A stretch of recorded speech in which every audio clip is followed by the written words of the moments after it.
नमस्कार। आज का सफर एक बहुत ही दुर्लभ और खूबसूरत साहित्यिक खजाने की ओर है।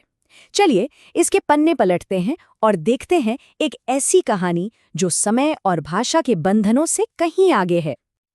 तो ये है वो किताब। जरा इसके पहले पन्ने यानी इसके टाइटल पेज को देखिए। ये गीत गोविंद का ब्रज भाषा में किया गया एक अनुवाद है और इसे लिखा है श्री रसाजानी वैष्णव दास जी ने। सच कहूं तो ये अपने आप में एक कला का नमूना है और इसकी कहानी भाई वो तो बस सामने आने का इंतजार ही कर रही है। और यहीं से एक बड़ा सवाल उठता है। सोचिए, दिव्य प्रेम की ये अमर कविता तो सदियों पहले लिखी जा चुकी थी, तो फिर इतने सालों बाद इसे एक बिल्कुल नई भाषा में दोबारा लिखने की जरूरत क्यों पड़ी? चलिए इस सवाल का जवाब ढूंढने के लिए थोड़ा और गहरा उतरते हैं।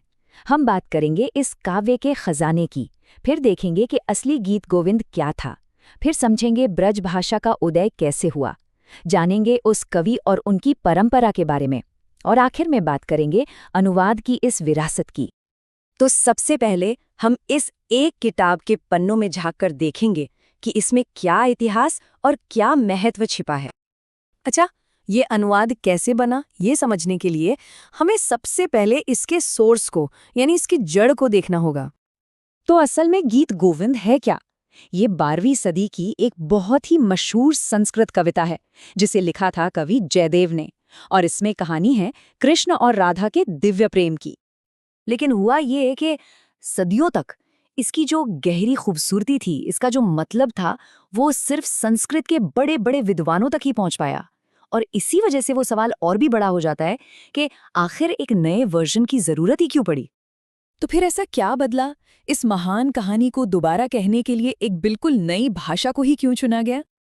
यहाँ पर हमें दो भाषाओं के बीच का फर्क साफ नजर आता है। एक तरफ है संस्कृत, जो विद्वानों और पंडितों की भाषा थी, थोड़ी शास्त्रीय, और दूसरी तरफ है ब्रज भाषा, जो आम लोगों की भाषा थी, उनके दिल की आवाज थी। और यही भाषा भक्ति आंदोलन का केंद्र बन गई। देखिए, भक्ति आंदोलन का मकसद ही यही था कि जो पवित्र कहानियां हैं उन्हें सीधे लोगों तक पहुंचाया जाए, और ऐसी भाषा में जिसे वो सिर्फ समझे नहीं बल्कि महसूस भी कर सकें। इसे ऐसे समझिए जैसे यूरोप में लैटिन बाइबल का वहां की लोकल भाषाओं में अनुवाद किया गया, ताकि भगवान की बातें सिर्फ कुछ पढ़े लिखे लोगों तक ही न रहें बल्कि हर किसी तक पहुंचें।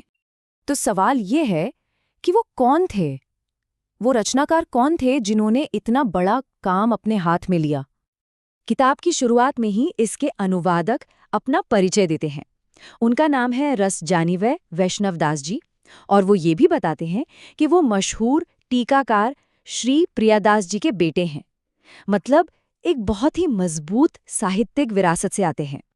और ये जो चार्ट है ना, ये कमाल का है। ये दिखाता है कि वो एक कितनी बड़ी आध्यात्मिक परंपरा से जुड़े थे।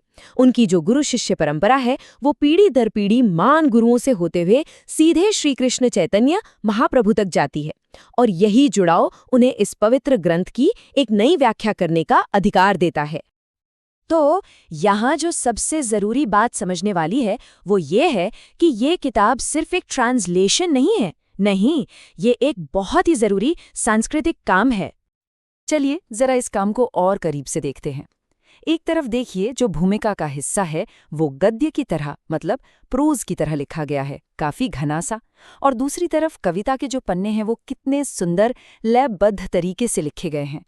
तो ये सिर्फ भाषा का बदलाव नहीं था, ये कला को पेश करने का भी एक बिल्कुल नया अंदाज था। और यही बात सबसे ज्यादा मायने रखती है। इस तरह के जो अनुवाद थे वो दरअसल एक तरह से अपनी संस्कृति को बचाने का, उसे सहेजने का काम कर रहे थे। उन्होंने ये पक्का किया कि हमारी ये अमर कहानियां, हमारी ये आध्यात्मिक परंपराएं वो जिंदा रहें और नई नई पीढ़ियों तक पहुंचती रहें। और अब देखिए किताब के आखिरी पन्नों में से एक पन्ना। यहाँ पर कवि अपने इस मेहनत भरे प्यार भरे काम को पूरा करते हुए उस पर अपनी मोहर लगा रहे हैं। उन्होंने इसके पूरा होने का साल भी लिखा है, विक्रमी संवत 1977। ये उनके सालों के समर्पण का एक प्रतीक है। और ये सब देखकर एक सवाल मन में आता है कि हमारे आर्काइव्स में, हमारे संग्रहालयों में न जाने और कितनी ऐसी अनमोल किताबें, ऐसे ग्रंथ अपनी बारी का इंतजार कर रहे होंगे, जो बस तैयार हैं कि कोई नया कहानीकार आए और उनकी आवाज को एक बार फिर से दुनिया तक पहुंचाए।